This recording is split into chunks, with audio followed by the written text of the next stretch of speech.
An NHS boss in charge of recruitment in their trust saw my videos and then decided to send me this message. Good job, Raj. I know you have done one on writing a good supporting information. Can you look into CV writing and the need to make it succinct? I have noticed among some people, they will write on their CV that they can do MSK, vascular, neck, in fact, everything, but they don't have any qualifications in that regard to support them. Also, on CVs, people will state they have experience of independent scanning since 2015, etc., but they actually got their postgraduate diploma in ultrasound in 2020 or even more recently. And then you wonder how they have even been practicing without certification. This is dangerous. It is important to keep it simple and accurate. So in this message, he was specifically referring to overseas applicants who apply to the UK for jobs, right? And because he's in charge of shortlisting, recruitment, the interview process, in his trust, he sees a lot of these applications and he sees a lot of places where people make mistakes, okay? And he thought he would just reach out to me so I can pass the message across to you guys to help as many people as possible to avoid doing these things when you apply for jobs in the UK. All right.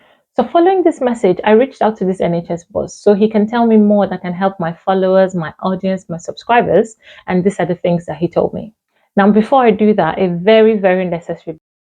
And because this NHS boss reached out to me to give me very valuable tips and insights that can help overseas applicants who are applying to the UK, it doesn't mean that I have free access to them or that they can do any favors for me or for other overseas applicants. Asking that of them will be abusing the privilege that has been extended to me and to you. So please, please, please, please don't go there. I don't have access to them. They cannot help me in any way. Okay? All right. Thank you. Now, with that out of the way, my name is Rajuna and welcome to my channel where I provide you with valuable tips, insights, unique tips that would help you achieve your dreams as a radiographer, a sonographer, or a healthcare worker in the UK. So back to the matter at hand, these are the things that this NHS boss, who is in charge of recruiting sonographers in his NHS trust, told me that a lot of overseas applicants are not doing right. And he says to tell you, you got to start taking this thing seriously to, maximize your chances of success in getting a job in the UK if that is your goal. Now, number one, the first thing he says that a lot of overseas applicants are not doing right is that most of them do not take their CV as seriously as their supporting information. He said so many people don't realize that the CV is as important as the supporting information. So they focus so much energy on the supporting information and they just do anything on their CV. But them who are recruiting, they consider CVs really, really important as well. So when you apply for jobs from overseas on the NHS website or on the track website, apparently there is a place where you upload your CV for some posts. And so if a particular post has a place where you have to upload your CV, it means that that employer is interested in looking at that CV. They will go through it, and so you should take it seriously. He said the content of your CV tells your potential employer a lot about you, a lot of things that they are interested in about you. For instance, if you've got gaps in your employment, they want to know that, and your CV just gives them a very quick look at that. And then if you've got any specific skills that they're really looking out for, your CV will very nicely highlight it. Or even the bed capacities of the hospitals that you've worked in. Sometimes they want to know how big, how large the center is that you've worked in, how busy it is. And your CV can very quickly highlight that. And so they're interested in stuff like that. And so if you're lackadaisical about the content or the look of your CV, you may be shortchanging yourself without even realizing it. That's what he said. And then he went on to say your CV, hand in hand with your supporting information, is the best combo, and that it should contain all the relevant details that quickly give your employer or your recruiter a deeper understanding about you.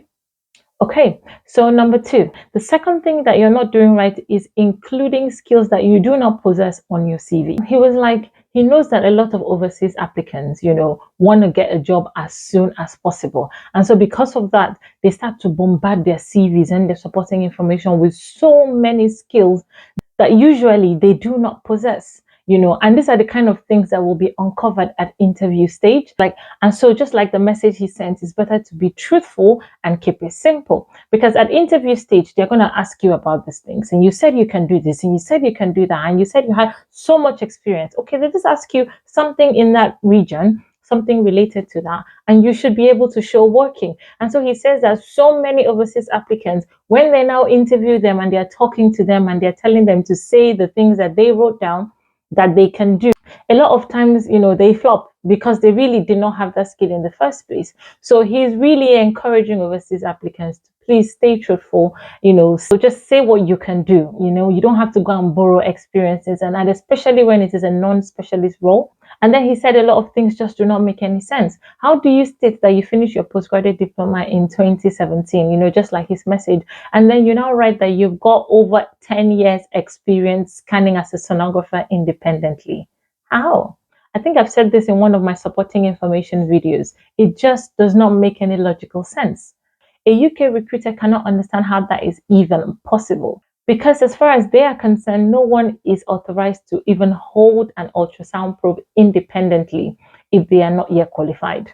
So it's something to watch out for. So be careful the things you're saying in a bid to over-impress. Try not to over-impress to the point where you're no longer making any sense. Try not to over-impress to the point where you are putting things that you cannot defend in your CV or in your supporting information. Okay, like sonographers that say they scan MSK and very competently and independently, blah, blah, blah, blah. To be honest, in the UK, for you to do MSK, you have to have undergone additional training. And so by the time you are busy brandishing your CV and your SI that you do MSK, when you go for interview, they could ask you, do you have an additional certification for this? If you say no, a UK recruiter cannot understand how then are you doing it, because you're supposed to have an additional certification on top of your postgraduate diploma to actually do that or undertake it competently in this part of the world. And so you have to be careful about things that you're saying and how you're saying and who you're talking to. There are certain countries where you would probably say that and it'll be okay, but in the UK, it's not okay because that's not how they roll. That's not how they operate. Okay, so number 3. The third thing he said that overseas applicants do that they should not be doing is that for the skills they have, they tend to not amplify or project it in the best way possible. And so he says to amplify your skills and your experiences. So this follows really nicely from number 2. And he says you might not have all the experiences or all the skills in the world for a particular position, but for the ones that you have, amplify them. Instead of claiming to have a million skills, amplify the skills that you actually have on your CV and your supporting information. Now, how do you amplify your skills and your experiences? One of the best ways to do it is to tailor your skills and your experiences to the particular job description and person specification. He said some people are just plain lazy on their CV, on their supporting information. So stop being lazy and using one CV or supporting information for all your applications. You don't even try to tweak it. You don't try to tailor it at all. That's just being lazy. Just taking the time, the little time to actually tailor your skills to the specific job, that they have advertised can significantly improve your chances, because it shows the recruiter that you're making an effort, and they've got so many applications to sort through. And so by the time they see an application that is actually on point with what they actually advertised for, tendencies are it will stand out to them and they can consider the application further. Another way to amplify your skills and experiences is to use strong action verbs to describe your experiences and accomplishments. Instead of simply listing your responsibilities, like saying, I'm responsible for making sure that 10 patients are scanned in the day, you can use strong action verbs like, I manage my ultrasound list. That manage there is an action verb. You do it. It's not just your responsibility to do it. You do it, I lead a team of radiographers. Lead there is an action verb. It's not just the fact that I'm in charge of the radiographers. No, you lead them, right? So implement it, develop, teach, motivate. Those are all action verbs. So use them to convey your contributions and your impact where you're working. Okay, so this is a brief reminder that if you're getting any value from watching this video, then please do not forget to subscribe to my channel. It motivates me to keep doing this. It really, really motivates me to keep doing this and helping more and more people out there. Okay, so thank you and God bless you. Now, number 4. The fourth thing he said that a lot of overseas applicants actually take for granted is the fact that they do not realize that the visual appeal of their CV is as important as the content of the CV. He said international applicants should do their best to use a very clear and logical format to organize their CV with distinct sections for education, for work, for experience, for skills, for your certifications and relevant achievements, etc. It also should not be very long. Like I said, they have so many applications to sort through, and so they don't want to spend so much time focusing on one application or reading just one CV. So it shouldn't be too long, 2 pages, 3 max, but 1 to 2 pages usually. He said you guys should ensure that the layout is visually appealing and easy to read, in terms of your font size and your font style. It should be easy to read as well. Like I said again, they have too much to sort through. So by the time you're using very small lettering or, very tiny fonts, you're stressing them. They don't like to be stressed. Nobody wants to be stressed. So bear that in mind. In fact, he said that there was one candidate that in addition to the content of the CV being on point, that it was so beautifully and professionally presented that guy actually got an interview because of that. So pay attention to these things. You should not be distracting with extremely bright colors or, very large pictures, that just distract you from the actual purpose of your curriculum vitae. So he says to pay attention to these things. Okay, so number 5, stepping away from the CV scene, he now moved on to say, for those that are called for interview, there's something you do that is just terrible. He said that some overseas applicants talk too much. He was like, when they ask you a specific question, answer the specific question that you have been asked. Don't talk too much. Because talking too much usually leads to a lot of follow-up questions for this candidate that usually do not help their case, do not help their interview in general. And bear in mind, they have limited time for this interview. Sometimes in a day, they have 5, 6, 7, 8 people to interview. So they have time slots. Everyone is busy. They got to get to go do something. He said there was a particular candidate. They just asked that candidate, tell me about yourself. That candidate spent a whole 7 minutes talking about themselves. He said some candidates will go on to talk about their families, their children, what church they go to. Hi. Meanwhile, if you want to know how to answer that particular question, tell me about yourself in a professional interview as a sonographer or radiographer or healthcare worker, I've got a video here that you can actually listen to, and it will just, tell you how you can approach a question like that without taking too much time or rambling on and on. So back to what he said. He said that the more that you run commentary when you're answering all these questions, the more you open up areas for additional questioning. For example, they ask you, where did you school for your BSc degree? And you can answer that question just saying, I schooled in the University of Lagos, Nigeria. You can stop there, and that's not a problem because you've answered the question directly. However, there are some people who would say things like, I schooled in the University of Lagos, Nigeria, and it was a 6-year course, but I ended up doing 8 years instead of 6. And I graduated with a second class lower. I would have graduated with a second class upper. It's just one course that I did that they just will not pass me on. And so that's how I ended up with a second class lower. By the time you answer the question like this, you've given them a long script of things that they can ask you. The first question is, why did you spend 8 years instead of 6 years in school?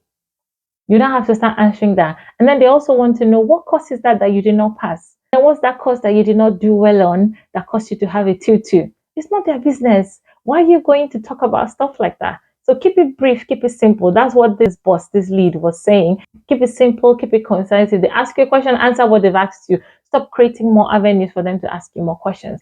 Okay, so number 6. Something else that overseas applicants are not doing right is failing to understand the importance of hospital capacity and activity level in employment evaluation. He said that a lot of employers usually would often assess the capacity of the previous hospital you've worked in or the current hospital that you're working in. They look out for the bed capacity. I mentioned this when I talked about including it in your CV. They look out for the overall activity level of the unit, how busy the unit is. And that's because information like that provides insight into your exposure as an applicant to diverse situations. It tells the employer your ability to manage responsibilities independently, your capacity to work efficiently, your ability to handle patient flow, and your capacity to adapt to a dynamic healthcare environment. Because just generally speaking, the bigger and the busier the hospitals you've worked in are, the more likely you are to thrive in different settings and manage challenges effectively. So if you understand the importance of this, then you know that you should not sleep on this. It's something that you should include in your supporting information, you should include it in your CV, and then you should be prepared to talk about it whenever you've been called for an interview as well. Now, that's not to say that if you work in a smaller hospital or in a smaller healthcare setting, that you do not stand a chance. No, not at all. of course you can apply for the job. What he's saying is that if you have the advantage of having worked in a busy place or having worked in a place with a large bed capacity, then don't sleep on it. Make it known in your application. Take advantage of that. But if you don't, that's not a problem. Just focus on what you have, what you've got, what skills you've got, and then package and present it in the best way possible. So basically accentuating your strength in other areas. And so you still stand a very good chance as well. Okay. So number 7 is not really a number, but he did say to wish all of you, all overseas applicants who are trying to get jobs in the UK, he did say to wish all of you the best of luck. And he did encourage all of you not to relent, to take these tips, use them the best way possible, and continue to give it your best, and that things will eventually work out. Do not lose hope. So if you made it this far, thank you so much. Thank you for watching, and I hope you have gained significant value from watching this video. I have got 2 outstanding posts about writing excellent supporting informations, so you can check them out. And then to keep gaining more and more value that will help you in your professional growth, in your decision to relocate to the UK as a radiographer or a sonographer or a healthcare worker, then please do not forget to subscribe to my channel. I need you to subscribe, to like, to share, to comment. All of these things that you do truly motivate me to keep doing this, and I can't thank you enough. Okay, and do not forget to check out my blog. I've got a lot of interesting related content on there as well, and I'll see you in my next post. All right, okay, bye.